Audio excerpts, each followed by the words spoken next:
الحمد لله رب العالمين، والصلاة والسلام على سيد الأولين والآخرين خاتم النبيين حبيب رب العالمين سيدنا ونبينا محمد وآله وأصحابه أجمعين، وعلى من تبعهم بإحسان إلى يوم الدين.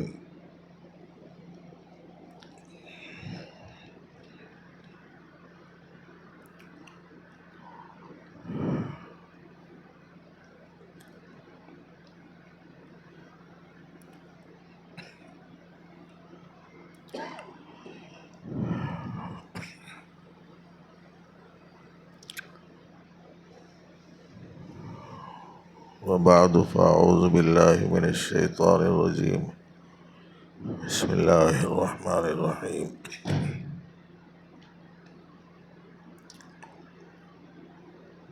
فاعلم أنه لا إله إلا الله. وقال تعالى: محمد رسول الله صلی اللہ علیہ وسلم.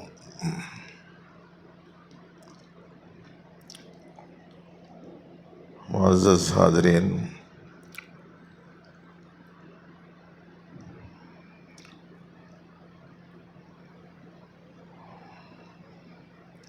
عزیز طلبہ،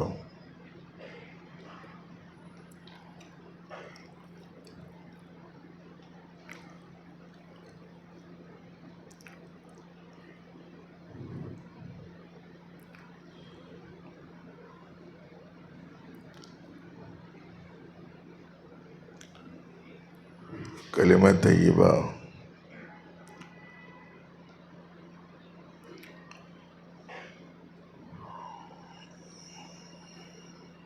یہ ایک ایسا کلمہ ہے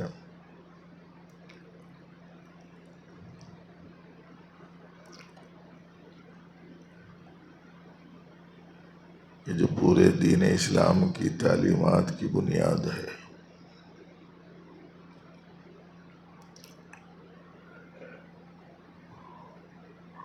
حضرت صوفی صاحب رحمۃ اللہ علیہ کے ارشاد کی روشنی میں پورے قرآن و سنت کی تعلیمات کا خلاصہ ہے.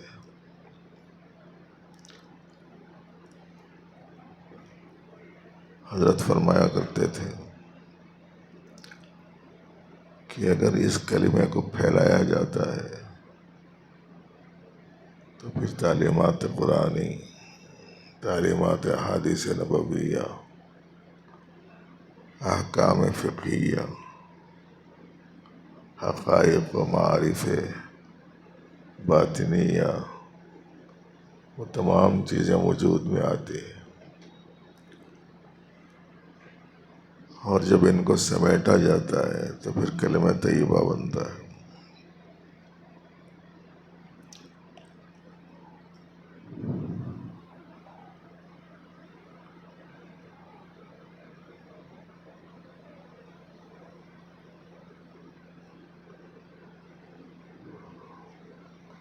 نبی رحمت صلی اللہ علیہ وسلم کے اقوال، نبی رحمت صلی اللہ علیہ وسلم کے افعال، اور نبی رحمت صلی اللہ علیہ وآلہ وسلم کے احوال، اور نبی رحمت صلی اللہ علیہ وسلم کے وجد و حال کا ترجمان یہی کلمہ ہے.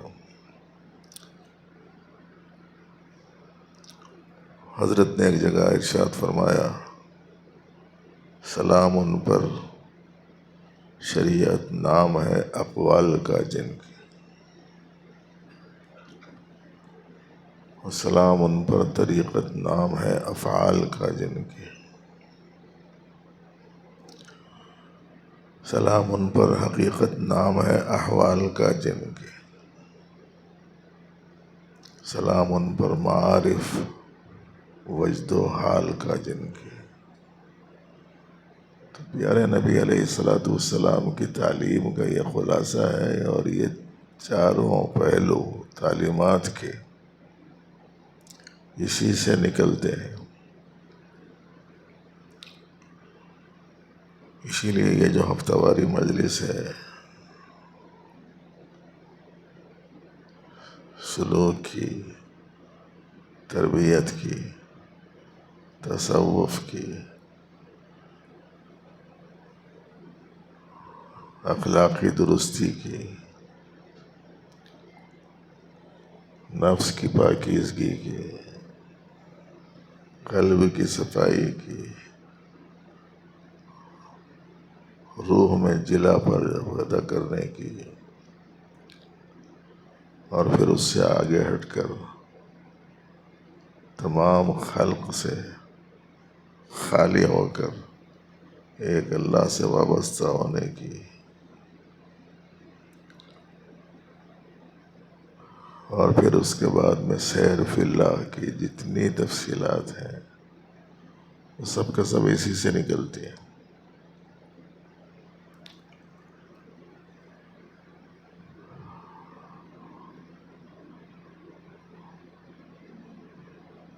اسی کے سمجھانے کے لیے بزرگوں نے بتایا کہ ایک مرحلہ ہے جس کو صالحیت سے تعبیر کیا جاتا ہے،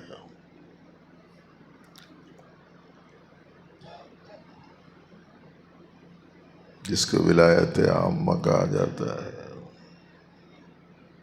ایک مرحلہ ہے جس کو صالحیت ہی سے تعبیر کیا جاتا ہے، جس کا ولایت خاصہ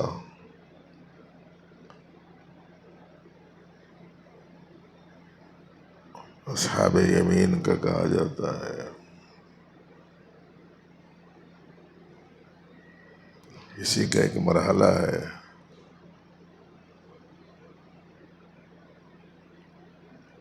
بلکہ دوسری ولایت کا ولایت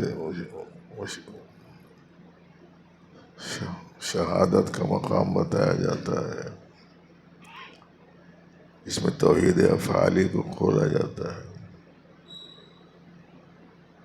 پھر توحید صفاتی کا مسئلہ ہے جس کو ولایت عامہ مقربین کہلاتا ہے۔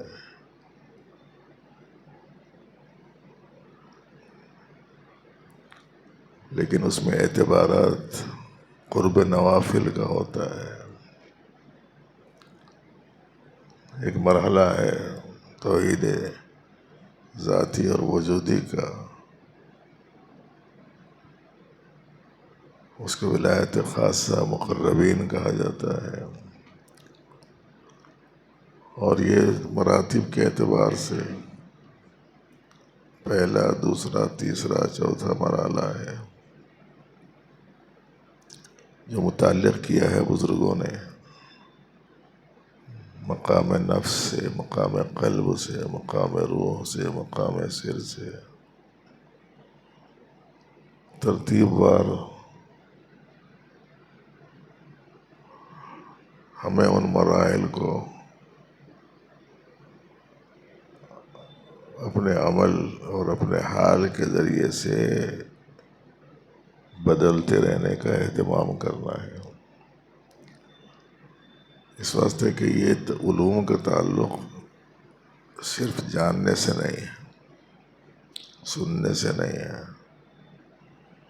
اور سنائے گئے مضمون کو یاد کرنے سے نہیں ہے، اس لیے کہ حقیقت تو جب تک کہ حال نہیں بنتا حقیقت نہیں ملتی۔ ابھی آپ نے سنا ہے سلام ان پر حقیقت نام ہے احوال کا جن کے۔ اس کی فکر اور اس کی کوشش ہمارے اپنے ساتھیوں کو کرنی چاہیے، جائزہ لیتے رہنا ہے اپنا کہ جو چیزیں مجھے پہلے مرحلے میں سنائی جا رہی ہیں وہ کس حد تک میری زندگی میں ہے۔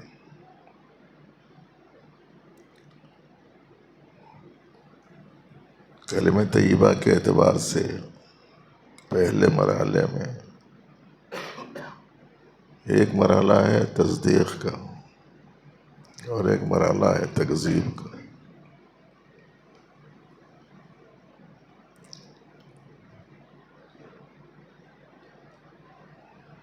نفس انسانی اگر بائیں طرف مڑ جاتا ہے تو تکذیب کی طرف چلا جاتا ہے، اور اگر دائیں طرف جاتا ہے تو پھر تصدیق کی طرف جاتا ہے۔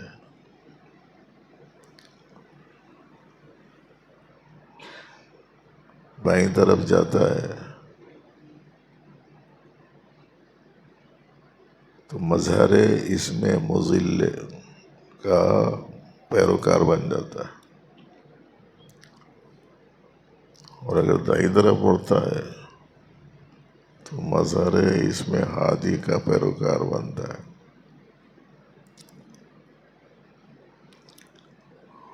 اللہ کے اسم مضل کا مظہر شیطان ہے، جب آدمی ادھر مڑتا ہے تو پھر اسی کی پیروکاری میں لگتا ہے، اور اس کی پیروکاری کے نتیجے میں کیا نتیجے سامنے آتے ہیں وہ بھی اچھا ذہن میں رکھنا چاہیے۔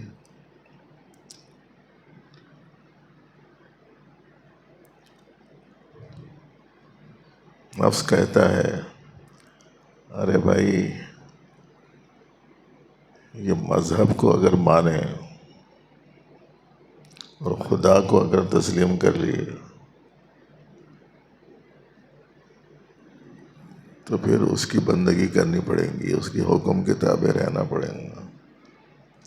اس واسطے خدا کا ہی مذہب کا ہی انکار کر دیے تو چھٹی مل جاتی اس۔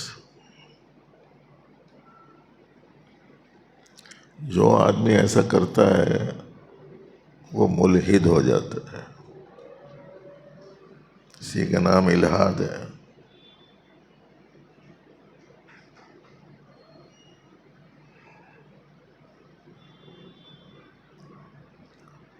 بہت کم لوگ ہیں ایسے روئے زمین پر جو اللہ کا انکار کر دیتے ہیں، مذہب کا انکار کر دیتے ہیں۔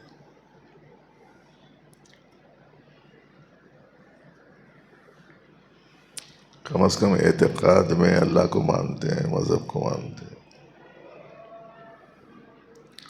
لیکن ایک اچھی خاصی تعداد ہے جو زندگی ایسے گزارتی ہے جیسا اس کا کوئی مذہب ہی نہیں ہے، جیسے اس کے اوپر کوئی حاکم اعلیٰ، حکمران اعلیٰ نہیں۔ ایسی زندگی گزارتے ہیں لوگ، کوئی قانون نہیں ان کے پاس،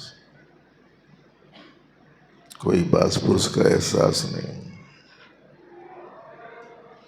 کسی قسم کی پابندی کا وہ قائل نہیں۔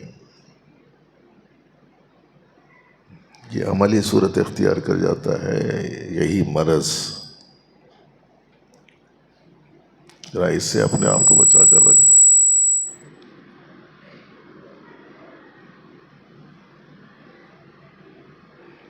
جو جی آیا کر رہے ہیں،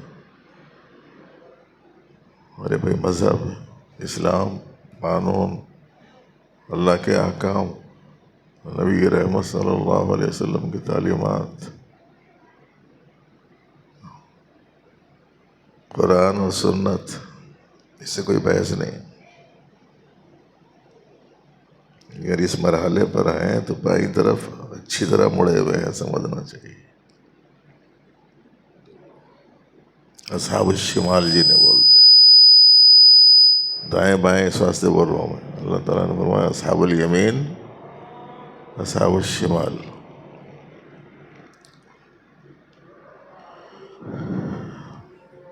داہنے ہاتھ والے، بائیں ہاتھ والے۔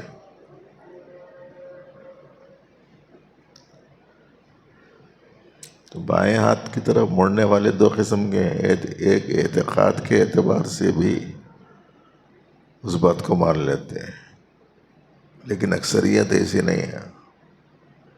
لیکن عمل کے اعتبار سے بہت سو کی ایسی زندگیاں ہیں، وہ کہتے ہیں کوئی قانون وانون کچھ نہیں، اپنے کو جو سمجھ میں آیا بس وہ کرو۔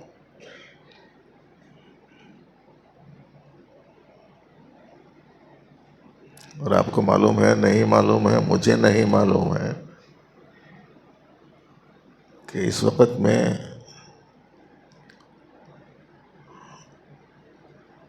اسلام کے خلاف میں جو نظریات اور افکار قائم ہوئے، ان میں سے ایک بنیادی نقطہ نظر ان کا یہ ہے کہ انسان کے اوپر کوئی قانون لاگو نہیں ہوتا، اس کا کوئی حکمراں نہیں ہے،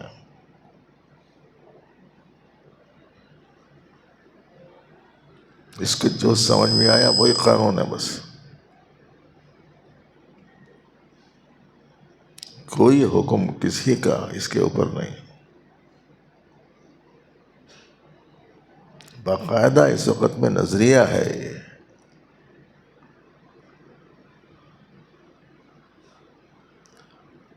اللہ کا شکر ہے کہ ہم لوگوں کا یہ نظریہ نہیں ہے، یہ عقیدہ نہیں ہے، لیکن فکر کرنے کی جو چیز ہے وہ یہ کہ ہم زندگی گزارتے وقت میں عملی طور پر کچھ ایسا ہی تو نہیں کر رہے ہیں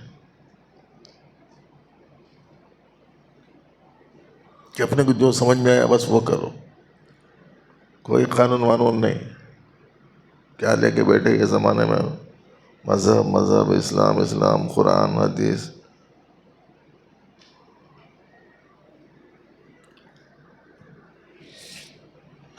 اور کبھی کبھی جذبات میں، غصے میں اپنے مفادات کو متاثر ہوتا ہوا دیکھتے وقت میں بے تکلف آدمی کی زبان سے یہ جملہ بھی نکل جاتا، میں کوئی قانون وانون نہیں مانتا۔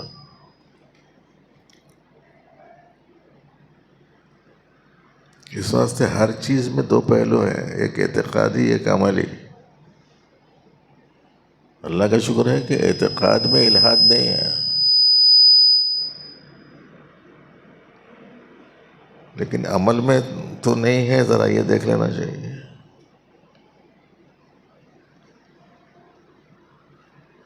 کسی بھی چیز کے کرنے سے پہلے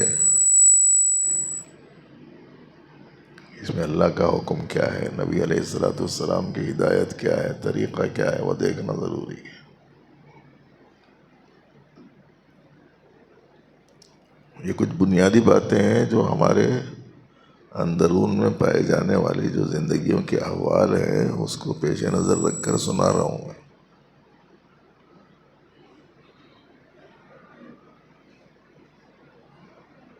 کچھ لوگ وہ ہیں جو مسجد میں جب آ جاتے ہیں تو ان کے واسطے قانون ہے، اور جب مسجد سے باہر نکل گئے اب کوئی قانون نہیں۔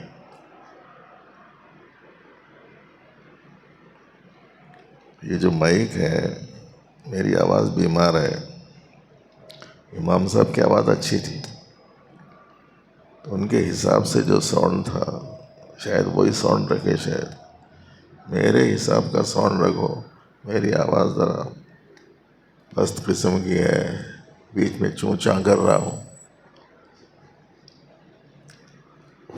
میں بیمار، مائک بیمار، سامعین بیمار، بتائیے اب علاج کس کا کریں گے، کون کریں گے؟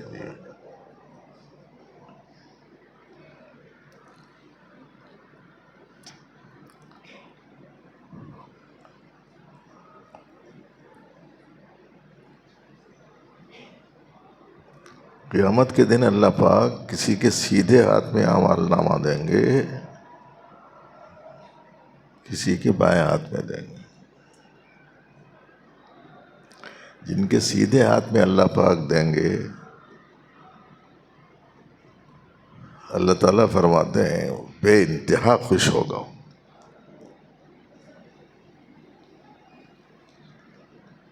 اما من اوتی کتابہ بیمینہ فیقول ہاؤم اقرءوا کتابیہ انی ظننت انی ملاق حسابیہ فہو فی عیشۃ راضیہ فی جنت عالیہ قطوفها دانیہ کلوا واشربوا ہنیئا بما اسلفتم فی الایام الخالیہ۔ یہ خوشخبریاں ملیں گی، وہ ایک تو بتاتا پھرے گا دیکھو میرا یہ سرٹیفکیٹ ہے، اسے پڑھو دیکھو اس میں کیا لکھا ہے۔ مجھے تو پورا یقین تھا کہ ایسا ہی ہوگا. اللہ تعالیٰ فرماتے ہیں وہ من پسند زندگی میں ہوگا، خوشائش زندگی میں ہوگا. ایسی زندگی جس دنیا میں کسی کو نہیں ملی آج تک. عیشت راضیہ وہ ہے، ایسی زندگی. اعلیٰ ترین جنات میں ہوگا. جنت میں، جنات اس کی جمع ہے، کہیں جیم کو زیر لگا دیں گے جی. فی جنت عالیہ،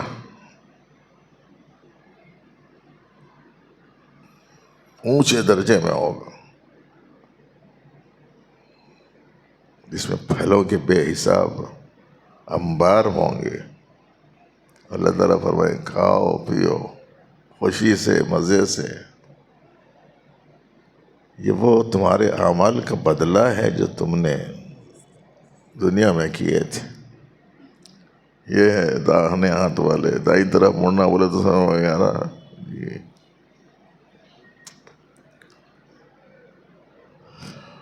لیکن بائیں ہاتھ والے، ان کے ہاتھ میں جب ملے گا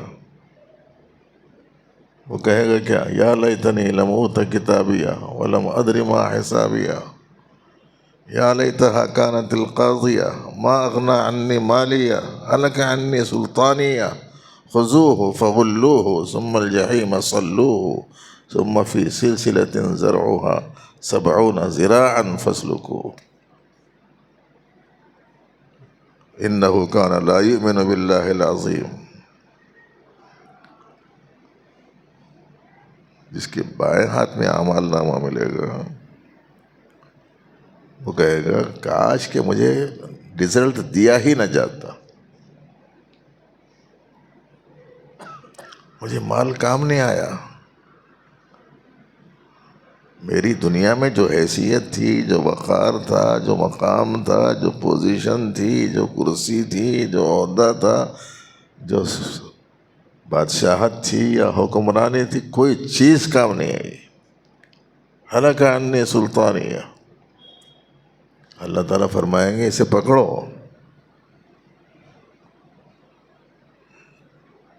اس کے گلے میں توق ڈال دو،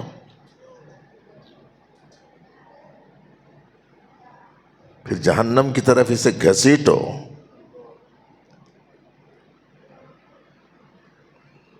پھر ایسی زنجیریں اسے کس کے باندھو جو 70 ہاتھ کی ہوں گی. یہ ہے بائیں ہاتھ والے. پہلے اپنے کو سمجھ میں آیا دایاں ہاتھ کیا، بایاں ہاتھ کیا، ان کا نتیجہ کیا ہے، تو پھر آدمی ان باتوں کو توجہ سے سنے گا. یہ جو اللہ کا انکار ہے، مذہب کا انکار ہے، اللہ رسول علیہ السلام کے قانون کو ماننے کا انکار ہے، مانتا ہی نہیں، تسلیم ہی نہیں کرتا.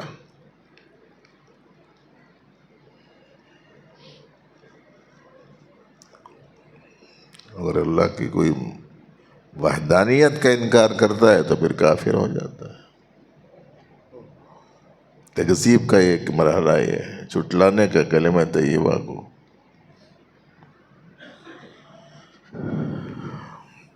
اور کوئی ہوتے ہیں جو اللہ کو مانتے ہیں لیکن اللہ کے ساتھ ساتھ دوسروں کو بھی عبادت میں شریک ٹھہراتے ہیں،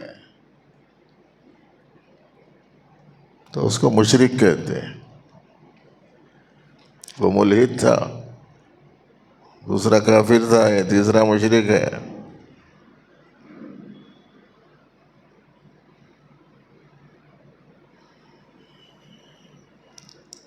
اور ایک چوتھا ہے، بظاہر مان لیتا ہے، دل سے نہیں مانتا.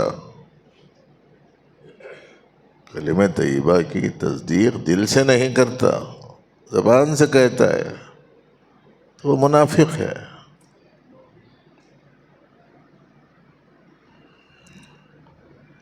اور کوئی ایسا ہے جو مان لیتا ہے، مان لینے کے بعد پھر انکار کرتا ہے. اس کو کہتے ہیں مرتد. تو یہ 4-5 نامہ یاد رکھنا. بائیں طرف مڑے تو یہ بیماری میں گرفتار ہو جاتے.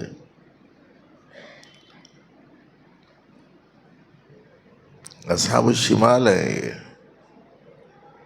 الحاد اور دہریت، کفر اور شرک، نفاق و ارتداد، یا اللہ رسول کی باتوں میں شک اور شبہ، یہ بھی آدمی کو نفاق میں مبتلا کر دیتا ہے. پھر شرک اعتقادی، شرک عملی، کفر اعتقادی، کفر عملی.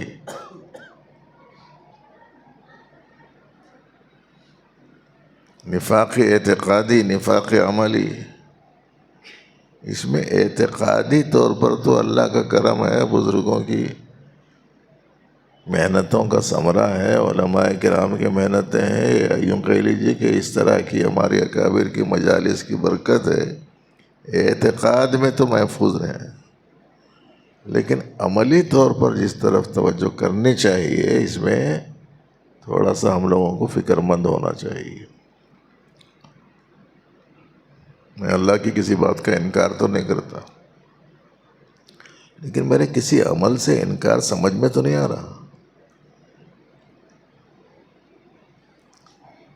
میں اللہ کے ساتھ کسی اور کو شریک تو اعتقاداً نہیں سمجھتا، لیکن میرے کسی عمل کے ذریعے سے شرک والی حرکت تو نہیں ہو رہی، شرک والی بات تو نہیں ہو رہی، نفاق والی کیفیت تو نہیں پیدا ہو رہی، ارتداد والی کیفیت تو نہیں ہے. پہلے پابند تھا، پھر سب چھوڑ دیے. پہلے مانتا تھا، بعد میں نہیں مان رہا. صبح میں مسلمان تھا، شام میں کافر ہو گیا. شام میں مسلمان تھا، صبح میں کافر ہو گیا.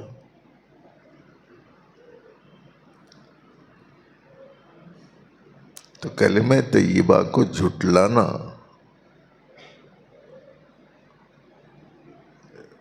یہ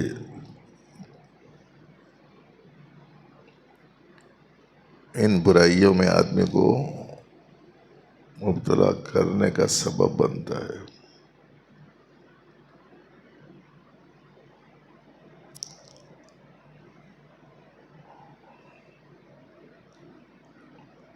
اور پھر اس کے نتیجے میں اس کی زندگی میں اسلامی احکام، قوانین قرآن، اخلاقیات اسلام، ہدایات ربانی، ارشادات نبوی، ان سب میں کوتاہیاں لازماً شروع ہو جاتی.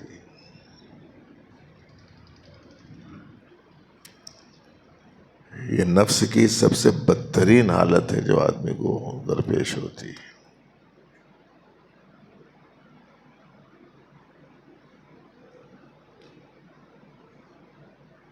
اس سے اپنے آپ کو بچانے کی ہمیں کوشش کرنی چاہیے. پہلا مرحلہ ہے ہم لوگوں کا، جس کی طرف دھیان دینا چاہیے، توجہ کرنا چاہیے. یہ جو بیعت کے وقت میں کہتے ہیں، تو سب سے پہلے جو بات کہتے ہیں وہ کیا ہے؟ ہر قسم کے شرک سے، کفر سے، نفاق سے، ارتداد سے توبہ کرتا ہوں. یہی جملے بولتے ہیں نا پہلے کہہ کو کہلواتے ہیں یہ اس واسطے کہ پہلے جس چیز سے بچنا ہے کلمے میں اسی کی تعلیم ہے. پہلے لا الہ ہے نا، اس کے بعد میں الا اللہ ہے. ہمارے حضرت مولانا شاہ کمال الرحمن صاحب رحمۃ اللہ علیہ بولتے تھے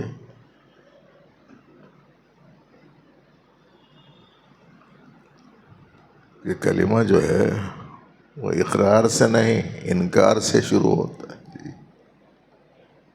پہلے انکار کرنا ہے، پہلے نفی کرنی ہے کہ یہ آدمی کا خیال ہی غلط ہے کہ کائنات کا کوئی حکمران نہیں، یا آدمی کا خیال ہی غلط ہے کہ زندگی گزارنے کے لیے کوئی اصول و قانون نہیں، اور یہ آدمی کا خیال ہی غلط ہے کہ اللہ جل شانہ کی کوئی بات ایسی ہو جس کا انکار کیا جا سکتا ہو، اور آدمی کا یہ خیال ہی غلط ہے کہ اللہ کے ساتھ ساتھ کوئی دوسرا عبادت میں شریک اور سہیم بھی ہے، اس کا انکار کرنا ہے ان سب چیزوں کا۔ کوئی بات قرآن و حدیث کی، قرآن و سنت کی ایسی نہیں جس میں کسی قسم کا کوئی شک ہو، شبہ ہو، تذبذب ہو، تردد ہو، کوئی بات ایسی نہیں ہے کہ جس کو آج پکڑ لیا جائے اور کل چھوڑ دیا جائے۔ یہ ہے وہ چار باتیں جو عام طور پر کہتے ہیں ہر قسم کے شرک سے، کفر سے، نفاق سے، ارتداد سے توبہ کر دو۔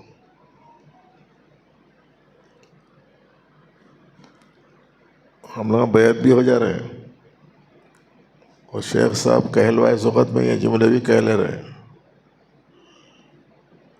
لیکن یہ کہ اکثر کہنے والوں کو پتہ ہی نہیں ہے کہ وہ کائے کا اقرار کر رہے ہیں، کائے کا انکار کر رہے ہیں، کس بات کو مان رہے ہیں، کس بات کا عہد کر رہے ہیں، ان کو اس کا شعور ہی نہیں ہے۔ اسی لیے بہت کچھ سنے، بہت کچھ سمجھے، لیکن ابھی بہت کچھ سننا، بہت کچھ سمجھنا باقی ہے، سمجھنا جی۔ بہت سن لیا، بہت شریک ہو گیا، نہیں چلتا کام اس سے۔ اپنی اپنی زندگیوں کا جائزہ لیتے رہنا ہے کہ اعتقادی حیثیت سے تو اللہ کا شکر ہے ان سب سے بچا ہوا ہوں، الحاد سے بھی، شرک سے بھی، کفر سے بھی، نفاق سے بھی، ارتداد سے بھی اعتقادی طور پر بچے ہوئے ہیں، لیکن عملی طور پر کوئی مجھ سے کچھ گڑبڑ تو نہیں ہو جا رہی۔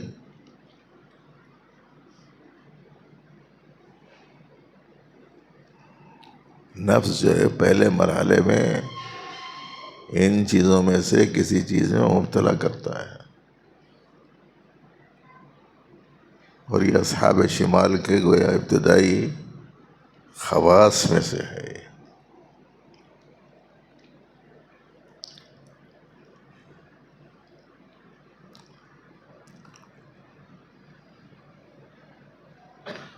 ایسی چیزوں میں سے کسی چیز کا اعتقاد نہیں رکھتا، بلکہ ہر بات مانتا ہے۔ اللہ ہے، رسول اللہ ہے، کتاب اللہ ہے، سنت رسول اللہ ہے، آخرت ہے، حساب ہے، کتاب ہے، جنت ہے، دوزخ ہے، تقدیر ہے، خیر و شر من اللہ ہے، سب بات مانتا۔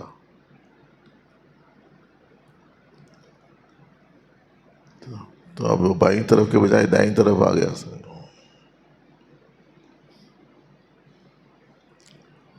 لیکن نفس ہے یہ، ماننے کے باوجود سستی کا شکار ہو جاتا ہے، وقتی اثرات سے متاثر ہو جاتا ہے، اس کے نتیجے میں پوری طرح سے محتاط نہیں ہوتی،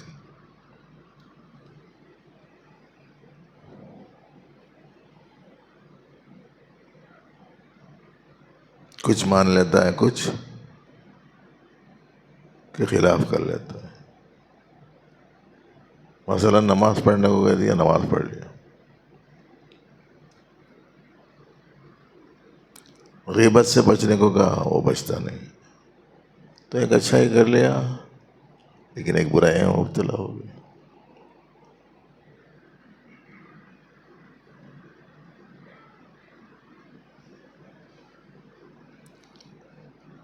مسجد میں آیا، ایک دوسرے کے ساتھ اچھے انداز سے ملاقات کی، اچھے اخلاق سے پیش آیا، دیکھنے والے میں یہ تاثر پیدا ہو گیا کہ اس سے زیادہ با اخلاق تو میں نے دیکھا نہیں ہے۔ مسجد سے باہر نکلے، گھر میں پہنچ گئے، بازار میں پہنچ گئے، تو وہاں اس کا رویہ اس قدر برا کہ وہ مسجد میں جو دکھا تھا وہ یہ نہیں تھا، کوئی دوسرا تھا، وہ بولتا ہوں ایک جگہ صحیح، ایک جگہ صحیح نہیں۔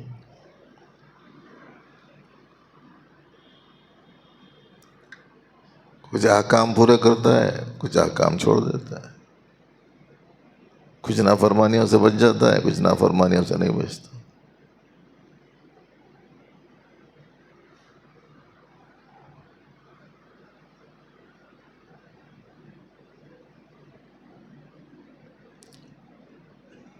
شراب سے بچ جاتا ہے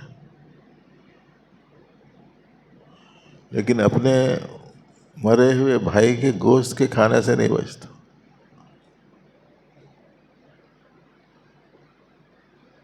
پتہ نہیں ایسا آدمی دیکھے نہیں دیکھے آپ لوگ؟ مرے ہوئے بھائی کا گوشت کھانے والا دیکھے کون؟ تو نہیں دیکھے؟ جتنی غیبتیں کرنے والے ہیں وہ ویسی چیز۔ اس واسطے کہ اللہ پاک نے قرآن پاک میں فرمایا لا یغتب بعضکم بعضا ایحب احدکم ان یأکل لحم اخیہ میتا، ایک دوسرے کی غیبت مت کرو۔ کیا تم میں سے کوئی پسند کرتا ہے کہ اپنے مرے ہوئے بھائی کا گوشت کھائے؟ قرآن شریف کی آیت ہے۔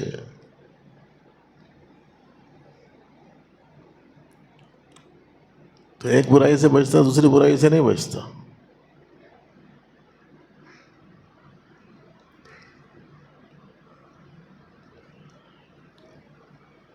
بولے اللہ کے علاوہ کوئی معبود نہیں، حضرت محمد صلی اللہ علیہ وسلم اللہ کے رسول ہے، یہ سب سے اچھی بات ہے، یہ تو بول دیتا۔ لیکن باہر جانے کے بعد جھوٹ سے نہیں بچتا۔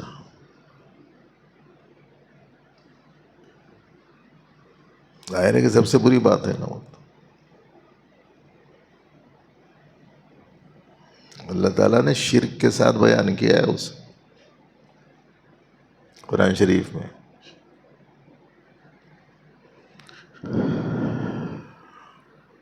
اجتنبوا الرجس من الاوثان واجتنبوا قول الزور،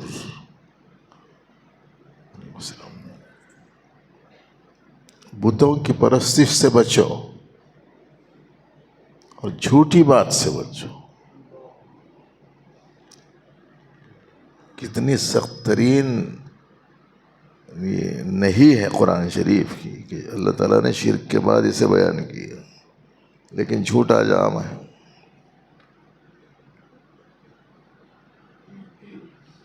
اور شاید جھوٹ کسے کے بولتے ہیں وہ جانتے بھی نہیں ہیں شاید لوگ۔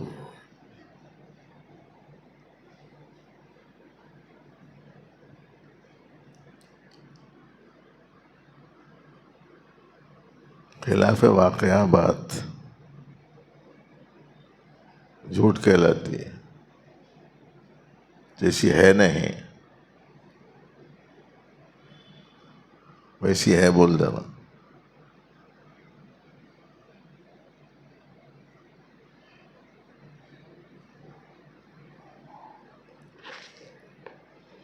کوئی اچھا آدمی ہے بیچارہ، لیکن اس کا لوگوں کے درمیان میں اچھا ہونا پسند نہیں آ رہا،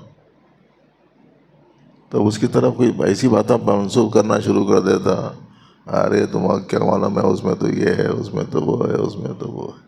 اب جھوٹی بات بول رہی ہے۔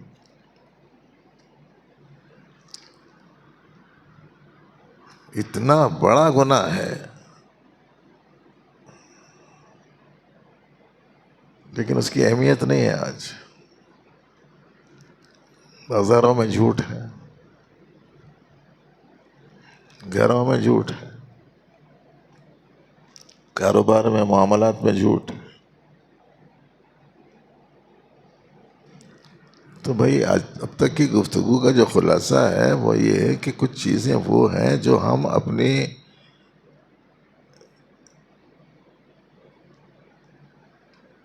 زندگی میں بہت سی اچھی چیزوں کا اعتقاد رکھتے ہیں، لیکن ہماری عملی زندگی میں اس میں کوتاہیاں ہوتی ہیں، اس سے بچنا چاہیے۔ اس پر تو اللہ کا شکر ادا کرو کہ اعتقاداً میں مسلم ہوں، مومن ہوں، موحد ہوں، اللہ کو رسول کو مانتا ہوں، قرآن و سنت کو تسلیم کرتا ہوں، ایمانیات کی جتنے شعبے ہیں تمام کو تسلیم کرتا ہوں، سچی جانتا ہوں، لیکن عملی طور پر یہ کمی پائی جاتی ہے۔ اور اس کے اوپر ابھارنے والا کون ہے؟ یہ نفس ہے۔ ان النفس لامارۃ بالسوء. ہمارے حضرت صوفی صاحب رحمۃ اللہ علیہ فرماتے تھے نفس اللہ کے حکم کے مقابلے میں آتا ہے.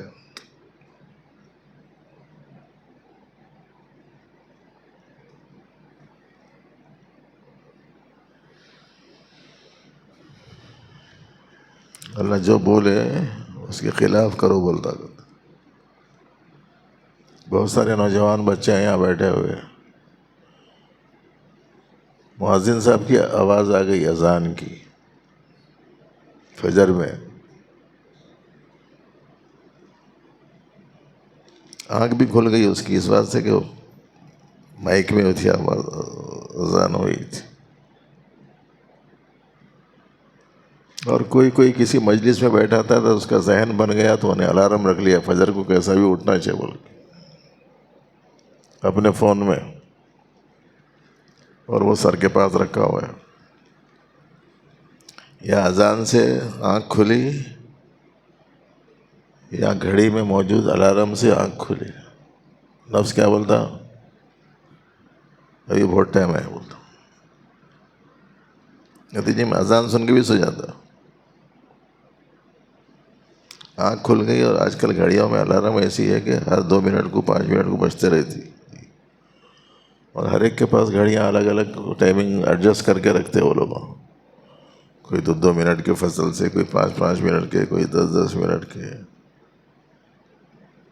اٹھتا باقاعدہ, اٹھ کے اسے بند کیسا کرنا ہے وہ بند کر کے پھر سو جاتا. ارے بھائی کس کے کہنے سے سویا بتاؤ. اس واسطے سے کبھی کبھی میں بولتا ہوں الارم رکھو مگر ایسی جگہ رکھو تم اٹھ کے پکڑنا بھی چاہے تو فون ملنا نہیں تمہارے کو بول کے.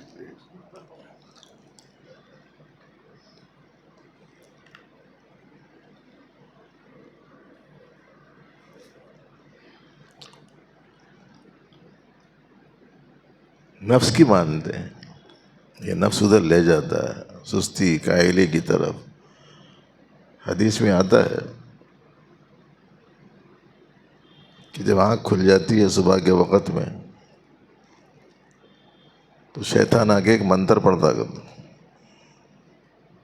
پتہ نہیں وہ منتر آپ لوگوں کو معلوم ہے کہ نہیں ہے, نہیں معلوم ہے تو آج سن لیجیے کیا منتر پڑھ رہا ہوں.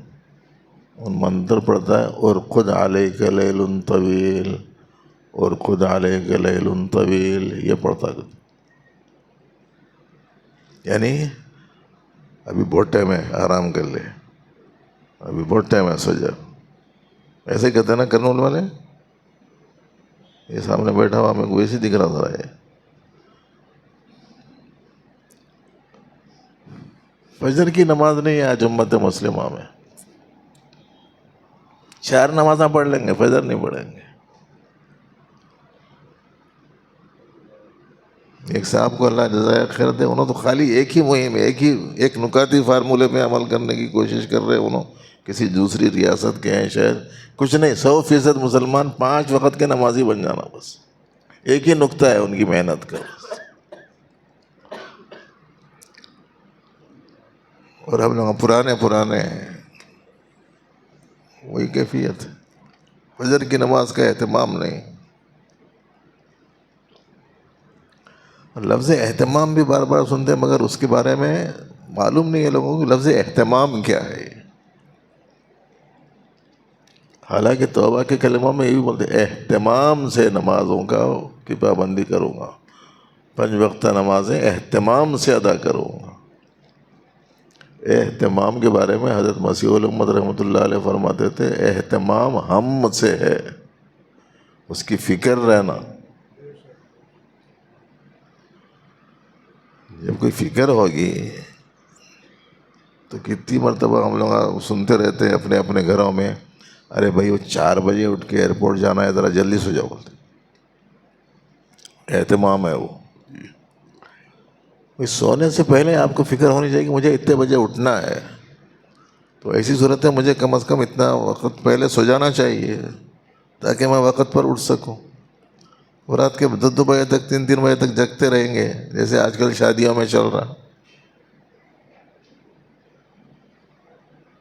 11 بجے دعوت شروع ہو رہی, 2 بجے دعوت ختم ہو رہی ہے، پھر سامانہ لپیٹ کے ان سے مل کے نکل کے آنے تک تقریباً فجر کا وقت ہو جا رہا. اس کے بعد میں تھک کے آگے جو سو جا رہے ہیں تو پھر ظہر تک کسی کا پتہ ہی نہیں ہے گھر میں. جی سب کے سب من الغافلین ہیں. جی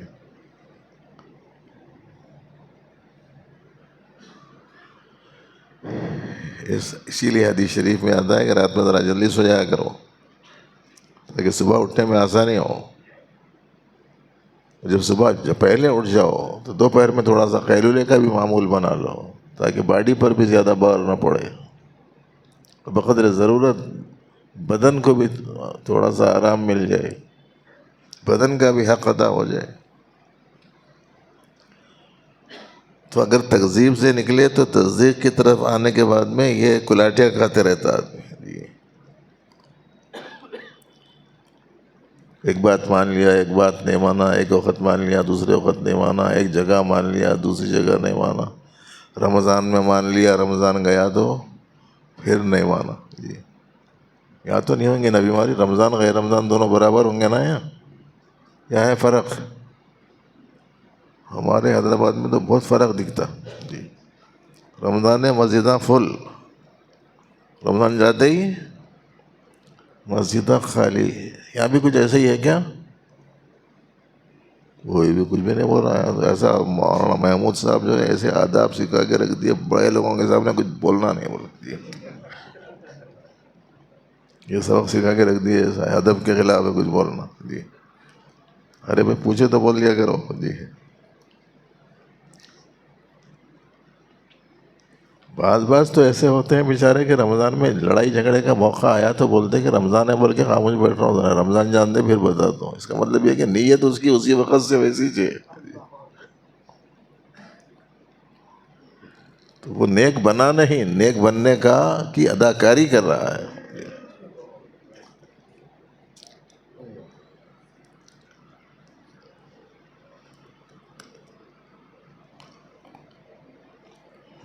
جب آدمی کلمہ طیبہ کی تصدیق کر لیتا ہے کہ ہاں اللہ کے سوا کوئی معبود حقیقی نہیں،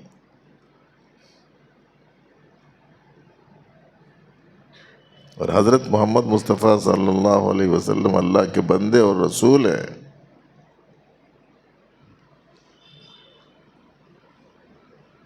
تو پھر اس تصدیق کے نتیجے میں اب اللہ کا جو حکم ہوگا وہ بھی مانے گا، اور اللہ جن چیزوں سے روکیں گے اس سے بھی روکے گا. نبی علیہ الصلوۃ والسلام نے جن چیزوں کو کرنے کو کہا وہ کرے گا، جن چیزوں سے بچنے کو کہا اس سے بچے گا. اور اس میں آسانی پیدا کرنے کے لیے ہمارے بزرگوں نے بتایا کہ الہ وہ ہوتا ہے جو خالق ہو، الہ وہ ہے جو مالک ہو. یہ خیال ذہن میں رکھا جائے کہ پیدا انہوں نے کیا، اب بھی انہی کے قبضے میں ہے.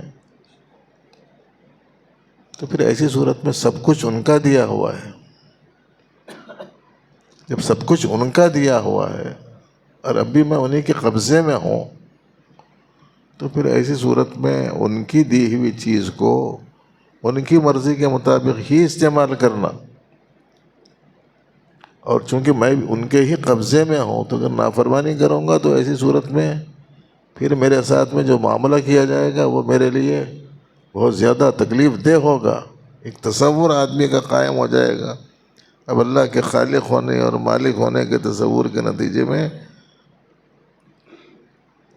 آدمی کے اعمال صحیح ہونا شروع ہو جائیں گے. نماز کا حکم آئے گا نماز پڑھے گا، روزے کا حکم آئے گا روزہ رکھے گا، زکوٰۃ کا حکم آئے گا زکوٰۃ دے گا، حج فرض ہوگا تو اس کی ادا کرنے کی فکر کرے گا، اللہ کو یاد رکھے گا، نبی علیہ الصلوۃ والسلام کی اتباع کا اہتمام کرے گا کہ اللہ کی نظر میں پسندیدہ بننے کا طریقہ یہی ہے. اللہ کی نظر میں پسندیدہ بننے کا طریقہ ہمارے حضرت صوفی صاحب رحمۃ اللہ علیہ نے بتایا، جو آسانی سے سب کو یاد رہ سکتا ہے.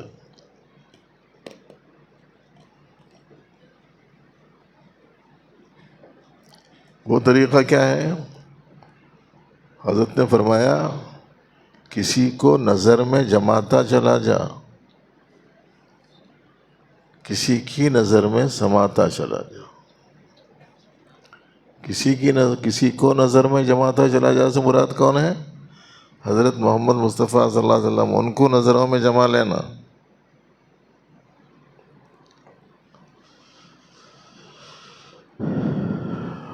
میرا سلام ہے نظروں میں ان کو لا لینا۔ جب پیارے نبی علیہ الصلوۃ والسلام کو نظر میں جما لیں گے کہ بس وہ سامنے رہیں گے، اور ان کو سامنے رکھ کر آدمی زندگی گزارے گا، یعنی ان کی اتباع میں رہے گا، ان کے نقش قدم پر چلے گا، وہ جیسا کر رہے ہیں ویسا کرے گا، یہ نظر میں جمانا۔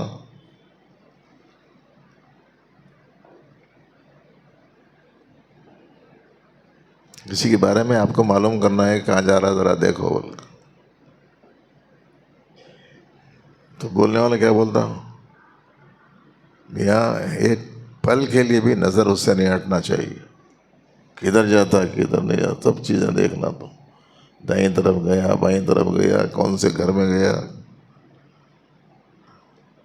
مسلسل ساری چیزوں کے مقابلے میں اس کو نظر میں جمع کر رکھتا ہے آدمی۔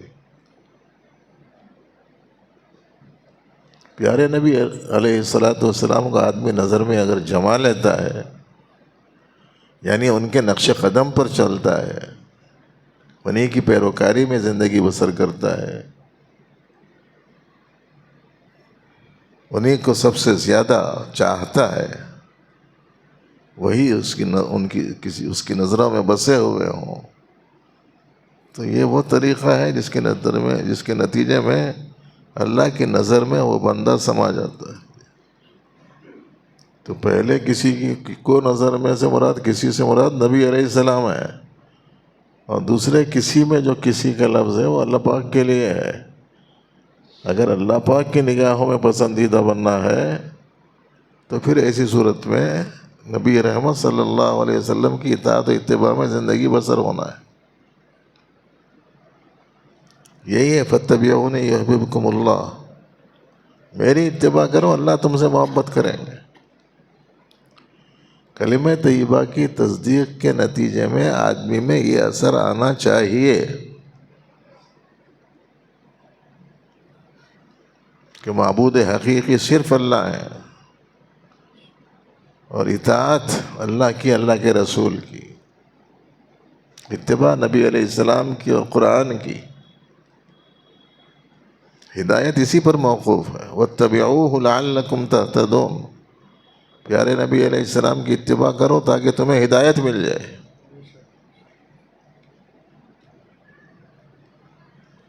اچھا عجیب بات ہے، ہم لوگوں کا حال بھی بڑا عجیب ہے۔ یہ اہدنا الصراط المستقیم ہر رکعت میں پڑھ رہے ہیں، یہاں بھی پڑھتے ہیں نا،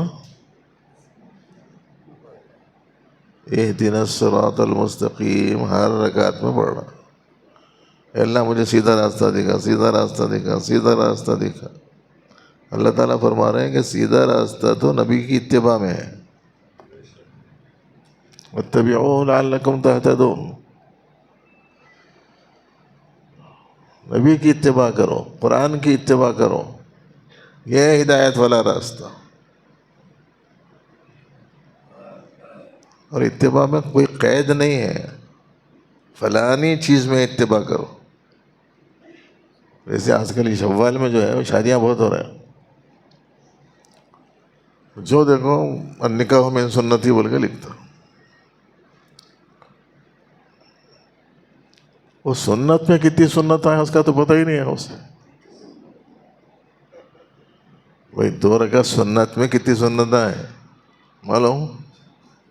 نہیں معلوم ہے؟ 51 سنتیں ہیں 2 رکعت سنت میں، 51 سنتیں ہیں۔ تو نکاح سنت ہے تو اس میں سنتیں نہیں ہیں، وہ یاد ہی نہیں ہے لوگوں کو۔ بس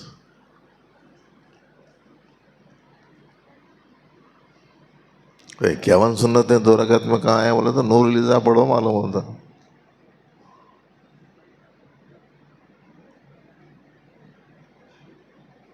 فقہ کی کتابیں پڑھیں گے تو آپ کو معلوم ہوگا۔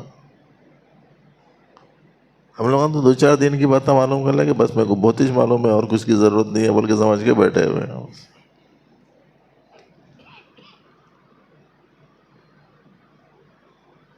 میں نے تو ایک کتاب پڑھی، اس میں تو لکھا ہے کہ جو فقہاء کرام نے احکام بیان فرمایا ہے، یہ فرض ہے، یہ واجب ہے، یہ سنت ہے، یہ مستحب ہے، یہ مباح ہے، یہ مکروہ ہے، یہ حرام ہے، 8 خانے جو بنا کے رکھے. میں نے ایک کتاب میں پڑھا آنکھ کا فرض کیا ہے، آنکھ کا واجب کیا ہے، آنکھ کی سنت کیا ہے، آنکھ کا مستحب کیا ہے، آنکھ کا مکروہ کیا ہے، آنکھ کا حرام کیا ہے، وہ لکھا ہوا ہے. زبان کا فرض کیا ہے، زبان کا واجب کیا ہے، زبان کی سنت کیا ہے، زبان کا مکروہ کیا ہے، زبان کا حرام کیا ہے. وہ کتاب بھی ہمارے پاس موجود ہے. اگر ہم لوگ تو سمجھنا ہی، پڑھنا ہی نہیں چاہتے، جاننا ہی نہیں چاہتے ہیں، علم کو بڑھانا نہیں چاہتے ہیں. اور ایسی مجالس میں آنے کے بعد بھی یہاں کے ہمارے مشائخ سے، بزرگوں سے، بزرگوں کے فیض یافتہ لوگوں سے، ان کے سامنے جو مسئلے لے کے آتے، وہ مسئلہ انہوں سناتے، سو مسائل میں سے کوئی مسئلہ نہیں رہتا. ان کا مسئلہ ان کے دماغ میں چلتا سو مسئلہ ہے بس. اور ان کے دماغ میں کیا چل رہا؟ ان کے دماغ میں پیسہ، ان کے دماغ میں کاروبار، ان کے دماغ میں بیماری، اور ان کے دماغ میں قرضہ، ان کے دماغ میں بچے کے روزگار، ان کے دماغ میں بچی کا رشتہ. وہی چل رہا، وہی مسئلے لے کے آ رہے ہیں. سنا رہے سو مسئلہ کوئی بھی لے کے نہیں آ رہا. حالانکہ سبق میں جو سبق دیا جاتا ہے نا، جواب اسی کا دینا ہے نا.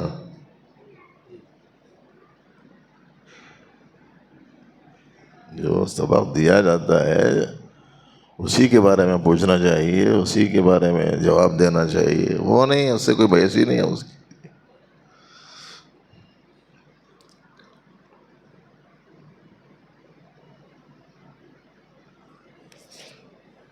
حساب کا مسئلہ پوچھ لیا کسی کالج میں، کسی اسکول میں، کسی نے حساب کے بارے میں کوئی مسئلہ لکھا، تو جواب میں پرچہ لکھنے والا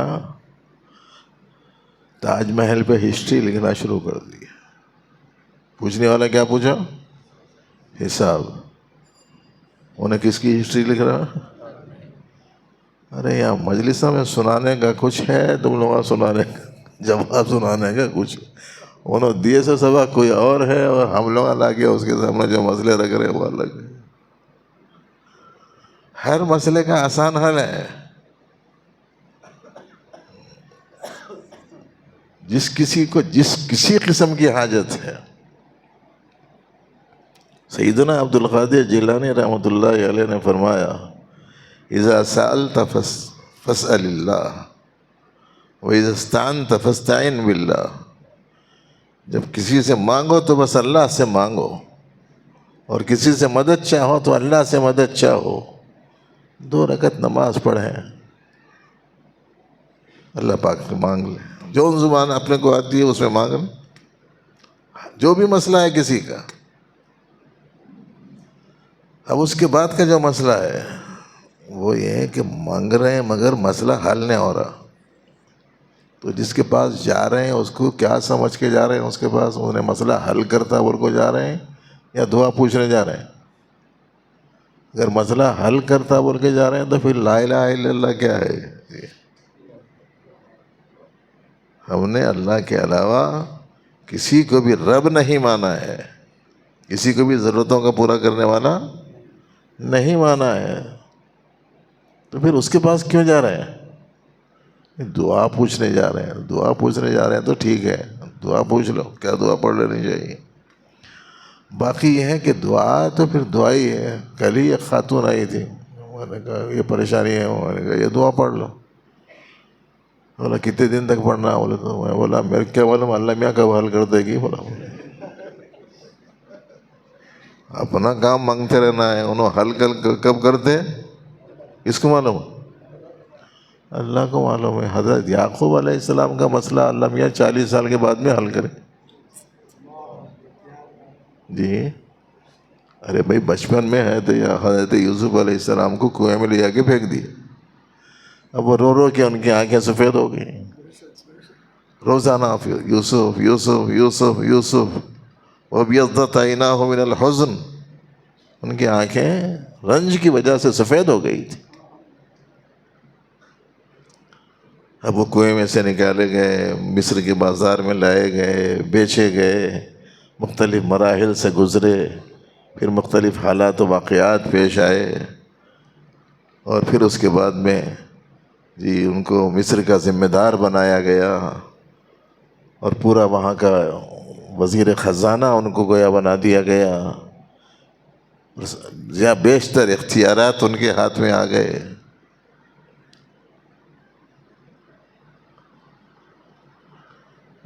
پھر فاقے کی نوبت آئی، پورے ملک مصر پر قحط کا زمانہ آیا. حضرت یوسف علیہ السلام کو برابر فکر دامن گیر تھی کہ جب شہر والوں کا یہ حال ہے تو گاؤں والوں کا عالم کیا ہوگا. 7 سال تک بارشیں نہیں ہوں گی، دانے دانے کو ترس رہے ہوں گے لوگ، تو میرے والد کا حال کیا ہوگا، میرے بھائیوں کا حال کیسے کیا ہوگا، میرے خاندان کا حال کیا ہوگا.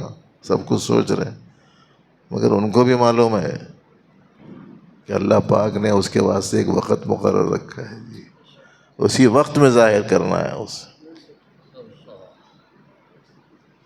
ان کی حکمت، ان کی مصلحت وہ جانے. ہمارا کام کیا ہے؟ ہمارا کام ہے اللہ کی بارگاہ میں اپنے عاجزی انکساری ظاہر کرتے ہوئے اللہ پاک سے دعا مانگتے رہنا ہے. کب کریں گے مسئلہ حل وہ جانے. وہ سمجھ میں آنے کے واسطے ہم بولتے رہتے ہیں کہ 9 سال کا بچہ، 8 سال کا بچہ وہ ہیرو ہونڈا دے بن کے بیٹھ جاتا. نہیں دیتے ماں باپ. ایک دن بولتا، 2 دن بولتا، 3 دن بولتا، نہیں سنے تو روتا دھوتا، ناراض ہو کے ہاتھا پٹکتا، پاؤں پٹکتا. جی بولے ایسا نہیں سنتا، جھڑکیاں دے دیتا. میرے بابا بولے ایسا نہیں سن رہے، اب تک 50 وقت پوچھ دیا، گاڑی دے بولے تو نہیں دے رہے، گاڑی دے بولے تو نہیں دے رہے. بولے سنتا بابا کب؟ 18 سال 20 سال کا ہو گیا تو اب سنتا ہوں. بھائی لائق ہو گیا بھائی، اب اس کو دے سکتے چلانے کے واسطے بول کے. تو بیٹے کی بابا 12 سال کے بعد میں سن رہا. جی جی. اور اللہ بابا کو نہیں معلوم ہے کہ وہ بیٹا لے کے نکلے گا تو کیا ہوگا بول کے. اور اللہ پاک کو تو ماضی، حال، مستقبل سب برابر ہے. اس کو دینے پر کیا ہوگا تو اللہ پاک جانتے ہیں. لیکن ہماری نظر نہیں ہے اس پر. ضرورتیں پوری کرنے والا کون ہے؟ ہم نے کلمہ طیبہ کی تصدیق کر لی کہ اللہ خالق ہے، اللہ مالک ہے، اللہ حاکم ہے، اللہ رب ہے، اللہ معبود ہے. ارے خالق ہیں تو انہی سے سب سے زیادہ محبت رکھو، مالک ہیں تو پوری طرح ان کے کنٹرول میں رہو، حاکم ہیں تو ان کا حکم مانو، رب ہیں تو ضرورتیں پورے کرنے والا وہی ہونے کی حیثیت سے انہی کے آگے ہاتھ پھیلاؤ، معبود ہیں تو انہی کے آگے سجدہ ریزی کرو. ہم نے کلمہ پڑھ لیا، اور یہ 5 چیزیں بھی ہمارے اکثر ساتھیوں کو یاد ہے.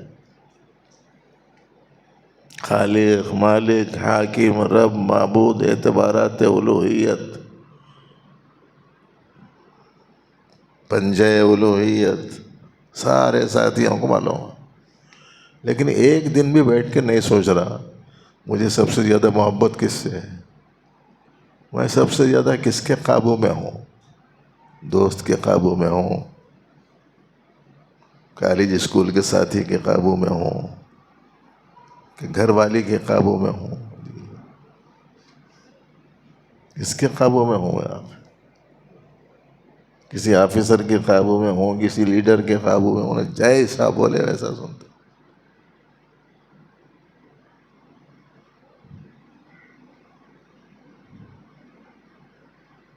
ایک لطیفہ پڑھا تھا ایک جگہ میں. ایک عورت سے پوچھے یہ مردوں کو ہمیشہ عورتیں ہی کیوں کھانا کھلاتی ہیں، کیوں کھانا دیتی ہیں، کیوں کھانے کا انتظام کرتی ہیں؟ تو انہیں بولی کیا؟ قانون ہے دنیا کا، قیدی کو ہمیشہ حکومت ہی کھانا دیتی ہے. جی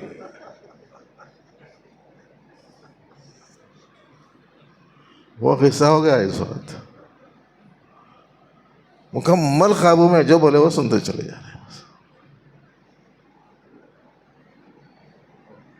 کلمہ کی تصدیق کر لی، کلمہ طیبہ پڑھ لیا، لیکن خالق مالک حاکم رب کا تقاضا کیا ہے؟ کبھی وہ سوچ ہی نہیں رہے. جب وہ مالک ہیں تو ان کے قابو میں رہنا نا، ان کے قابو میں نہیں، ان کے قبضے میں جیسا رہنا چاہیے ویسا نہیں. ہمارے اکابر نے بتایا کیسے رہنا چاہیے. اس کو سمجھانے کے لیے فرمایا، مشہور جملہ ہے اپنے پاس کا منسوب ہے حضرت سیدنا عبد القادر جیلانی رحمۃ اللہ علیہ کی طرف. انہوں نے فرمایا، کن کالمیت فی ید الغسال، جیسے نہلانے والے کے ہاتھ میں مردہ ہوتا ہے، بندے کو اللہ کے احکام کے مقابلے میں ویسا رہنا چاہیے. کدھر پلٹا ہے ادھر پلٹ جانا، اس حالت میں رکھے اس حالت میں رکھے. چتا سلا دیا چتے ہیں، اوندا سلا دیا اوندے ہیں، کروٹ بدل دیا کروٹ پہ ہیں، ٹھنڈا پانی ڈال دیا اوف نہیں، گرم پانی ڈال دیا اوف نہیں، کچھ نہیں نا. کچھ بولتا ہے وہ؟ کچھ بھی نہیں بولتا. اور اگر کچھ بول دیا تو جتنے زندہ ہیں وہ سب ویسے ہو جاتے پھر. جیسے وہ اپنی مرضی اس کی کچھ نہیں ہوتی. فنائیت کس چیز کا نام ہے سمجھ رہے ہیں آپ؟ فنا فنا فنا فنا ایک لفظ سنتے رہتے ہیں ہم لوگ. ارے بھائی اپنی مرضیات چھوڑ دینے کا نام ہے فنا. بس اپنی خواہش کچھ نہیں، اپنی مرضی کچھ نہیں، جو ان کی مرضی بس وہی ہماری مرضی.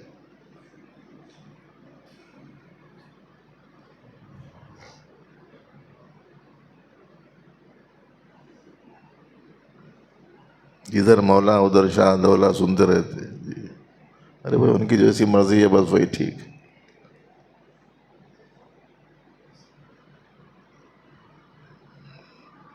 اور گدے میں سلسلے کا جوڑ ہوا تھا، زبردست بارش ہوئی، مجمع پورا مختلف جگہوں پر بھیج دیا گیا، کچھ مسجد میں، کچھ مدرسے میں، کچھ بڑے گھر میں، ادھر ادھر.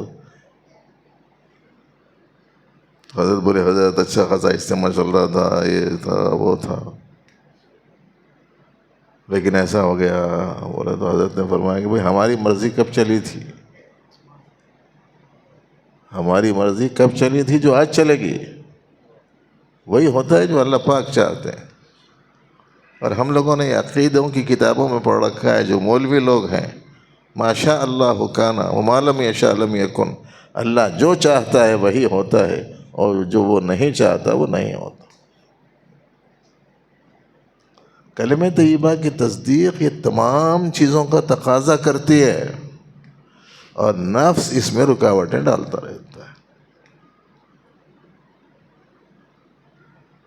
جب آدمی اللہ کو مالک تصور کرتے ہوئے، یقین کرتے ہوئے، اور اسی کے مرضی کے مطابق اپنے آپ کو چلاتے ہوئے جو کرنے کا حکم ہے وہ کرتا ہے، جو بچنے کا حکم ہے اس سے بچتا ہے،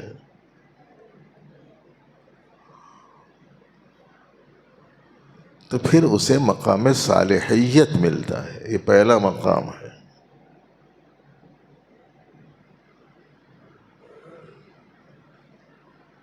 اور یہ بھی بہت بڑی چیز ہے جس میں داخلہ لینا ہمارے حضرت فرماتے تھے فرض ہے. صالحین کی جماعت میں داخلہ لینا فرض ہے، یہ فرماتے تھے. اس میں ہے توحید معبودی، جس کے ذریعے سے ملتا ہے مقام صالحیت. لیکن انسان ہونے کی وجہ سے، بشر ہونے کی حیثیت سے، وقتاً فوقتاً نفس کا مقابلہ چونکہ چلتا رہتا ہے، تو کبھی کبھی مغلوب ہو جاتا ہے، کبھی نفس کے تقاضوں کو پورا کر لیتا ہے، کبھی اللہ کی نافرمانی ہو جاتی ہے. تو پھر ایسی صورت میں اس کا علاج توبہ ہے، سچی پکی توبہ.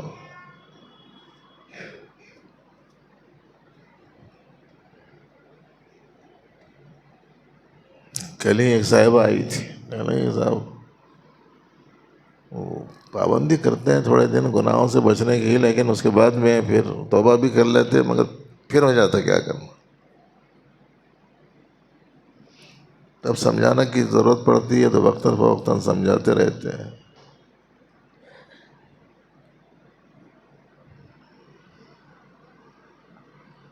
بھئی کسی کا ہاتھ ٹوٹ گیا سمجھو،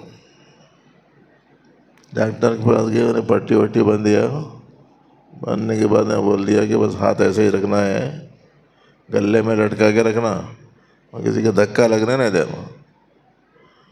1 دن 2 دن 1 ہفتہ 2 ہفتے مہینوں کی پابندی ہے. برابر ویسے ہی لٹکایا ہوا بھی ہے اور کسی کو دھکا لگنے میں نہیں. چھوٹے بچے بھی آئے اس کے اپنے، ان کو ہاتھ سے ادھر بلا رہا ہوں، وہاں سے نہیں دے رہا ہوں.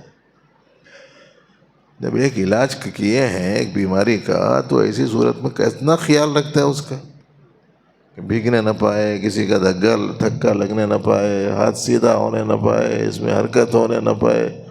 پورا دھیان 24 گھنٹے رکھتے ہیں اس کا. یہ تو بڑی چیز ہے. میں تو دیکھ رہا ہوں کہ گھر میں چھوٹے چھوٹے بچیاں مہندی ڈال لیتے نا،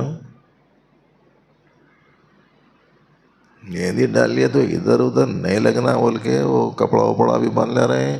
کھانے وانے کا ٹائم بھی آیا تو کھا رہے والے نہیں ہیں، دوسروں کو بول رہے ہیں تو میں کھلا دو. ارے کہے کے واسطے بھائی ہاتھ نہ دیے اللہ میں. نہیں ہاتھ کھولے تو مہندی چلے جاتی ہے. ایک ٹائم 2 ٹائم 3 ٹائم دوسروں کے ہاتھ سے کھا رہے ہیں. سو رہے ہیں بھی تو ایسے سو رہے ہیں. کیا اہتمام ہے جی.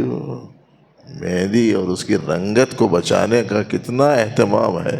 عجیب بات ہے کہ آدمی اللہ کی نافرمانی کر کے توبہ کرا اور توبہ کرنے کے بعد اسے خیال نہیں ہے کہ پھر نافرمانی نہ ہو جائے.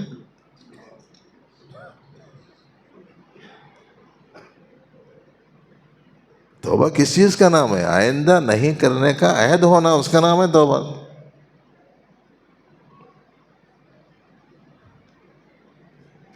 کب تک چل رہی گفتگو ہے؟ یہ لوگ اطمینان سے بیٹھے ہوئے ہیں. میں چونکہ بات چیت کے انداز میں گفتگو کرتے رہتا ہوں تو بات چیت چلتے رہتی ہے، اور اگر زیادہ دیر ہو گئی تو پھر نہیں آتے. یہ تو رمضان کے بعد میں آگے غنیمت ہے، ورنہ رمضان کا چاند دکھتے ہی پورے چاندہ غائب ہو جاتے. جی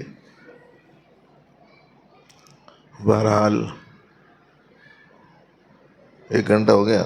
ہاں ہو گیا تو بس 1 گھنٹے سے بڑھ کے اور گفتگو کرنے کی کیا ضرورت ہے. تو بھائی کلمہ طیبہ میں کچھ چیزیں وہ ہیں جن سے اپنے کو بچنا ہے، اور کلمہ طیبہ میں کچھ چیزیں وہ ہیں جنہیں ہمیں اختیار کرنا ہے. بچنے کی چیزوں میں کفر سے، شرک سے، نفاق سے، ارتداد سے، الحاد سے بچنا ہے پہلے مرحلے میں، اور دوسرے مرحلے میں اللہ کی نافرمانیوں سے اپنے آپ کو بچانا ہے. اور کرنے کی چیزوں میں جو اللہ کا حکم ہے وہ حکم پورا کرنا ہے. جو نبی علیہ الصلوۃ والسلام کے طریقے ہیں ان طریقوں کو اپنے کو اختیار کرنا ہے، اور اللہ کے ذکر کا